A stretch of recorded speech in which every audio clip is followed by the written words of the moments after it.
Hello, hi people and other creatures who may be watching me. Today I wanted to talk about some oddly specific autism signs. Oddly specific meaning just some things I now understand differently because I know I'm autistic. If you like this video, like it, subscribe, comment. If you hate it, do what you will. If you have any criticism or any points you want to make, just let me know down below or anywhere else you can. What am I trying to say?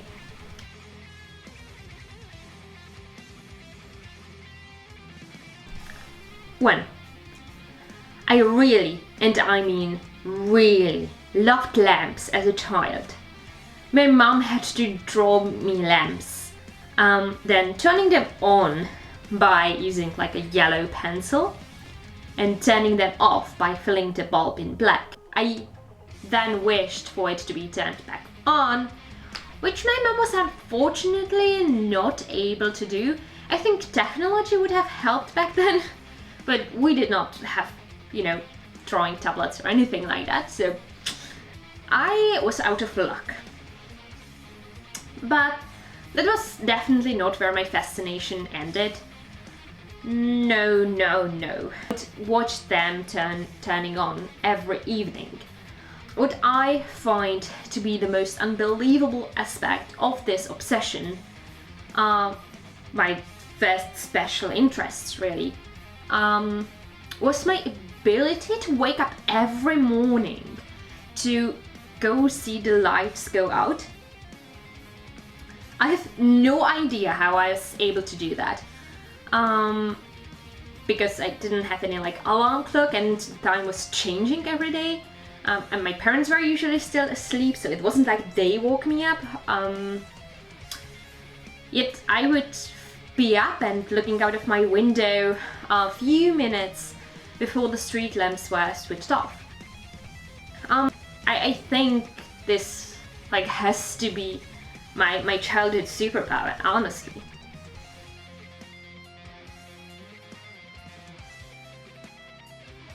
Number 2, I only drank one kind of juice.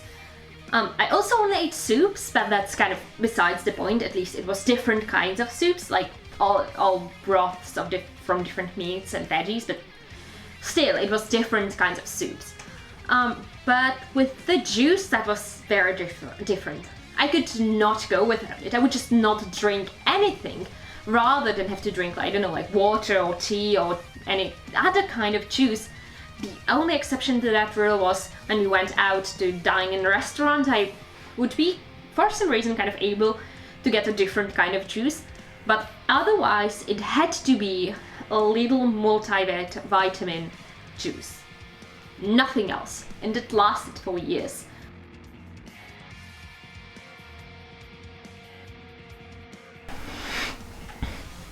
Three, when I say I was strict about following rules, I mean it. It might actually be an understatement to say I was strict. I would actually correct my friends when they used informal language around me. It was Hermione, but without any qualities that, without any good qualities. So I was just the annoying part of Hermione, right?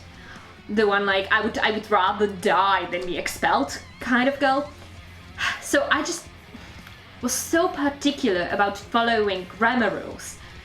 Then I would just correct everyone as a 7-year-old. And I did not understand why they didn't like me.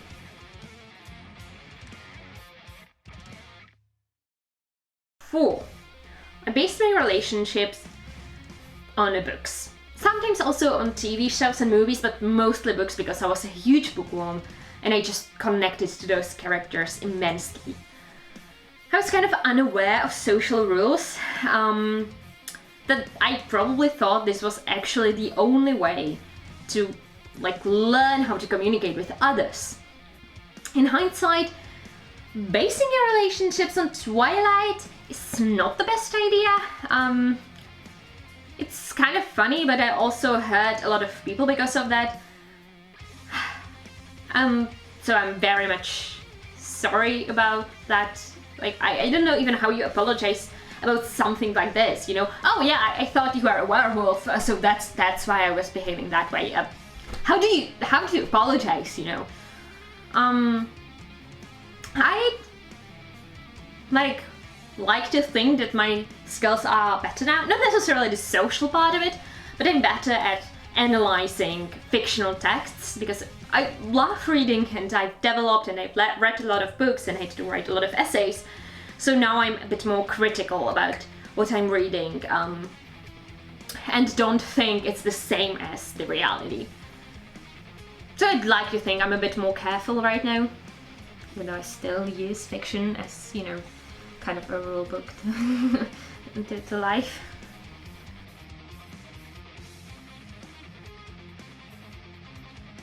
Five. This is probably the most specific out of all of these. By the way, spoilers ahead for Pride and Prejudice, just like minor ones, but still. I did not get Mr. Bennet's irony, and I was very much confused about it. So that was kind of real with me when I took something too literally, but it didn't make sense. I would just be like, why do people do that? They are so weird. Like, wouldn't question it. I wouldn't think maybe I'm wrong. I was just like, people do weird things, so that's probably like, yeah, it's just like that because I don't know. But I would still see why it didn't make sense. So, if you read Pride and Prejudice, do you remember how at the end of the book, when Mr. Bennet gives his consent to Mr. Darcy and Elizabeth to marry, when he's saying goodbye to his daughter, he says something along the lines of, I dare say I like all of my son-in-laws, but Wickham must be my favorite. And he says all of this after after Wickham almost ruined any chance of happiness of his family. And I remember not understanding why he would like him, but I still somehow thought it was meant completely seriously. Now I see it more as he's kind of amusing, like Mr. Collins amusing. Now that like all actually ended quite well.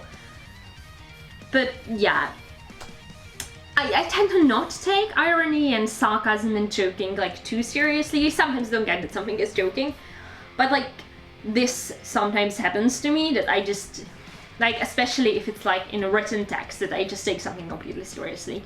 It doesn't happen as often anymore. I'm better at, you know, recognizing those patterns in like how people write irony, but this particular example just when I like reread Pride and Prejudice this year, I was just like, oh my god, this is how it's meant. It was kind of like light bulb, you know, lighting up. So thank you for watching. This is it for today. I hope this worked, and maybe you'll come back someday. Bye.